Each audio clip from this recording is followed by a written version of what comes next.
Aujourd'hui, on continue notre exploration de la confiance en soi avec le troisième chapitre d'un livre qui change la vie, How to Become Dangerously Confident.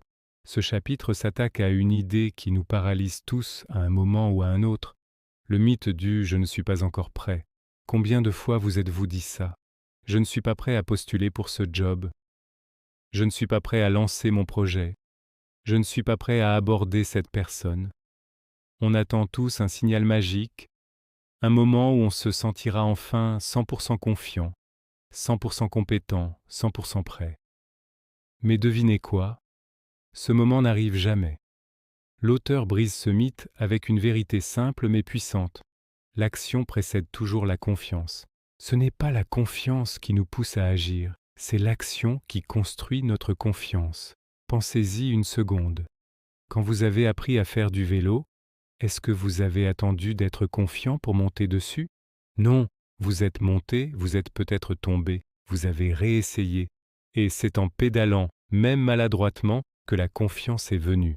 Le problème de l'attente, c'est qu'elle crée un cercle vicieux. Moins on agit, moins on se sent compétent, et donc moins on a confiance en nous, et moins on a confiance, moins on ose agir. C'est un piège. Pour en sortir, il faut inverser la formule. Au lieu de confiance-action, on doit penser action, compétence, confiance. Chaque petite action que vous entreprenez, même si elle vous fait peur, est une preuve que vous êtes capable. Chaque pas, même minuscule, construit une nouvelle compétence. Et cette compétence nourrit votre confiance. C'est comme un muscle. Vous n'allez pas à la salle de sport en attendant d'être fort. Vous y allez pour le devenir. La confiance, c'est pareil.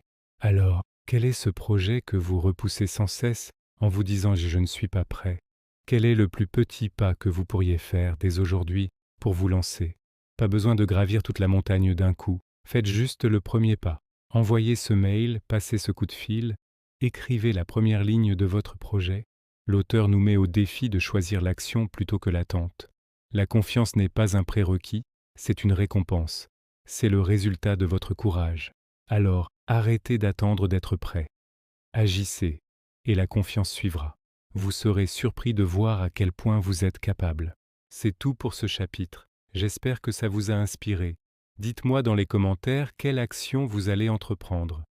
N'oubliez pas de vous abonner pour ne pas manquer le résumé du prochain chapitre. Merci d'avoir regardé et à très bientôt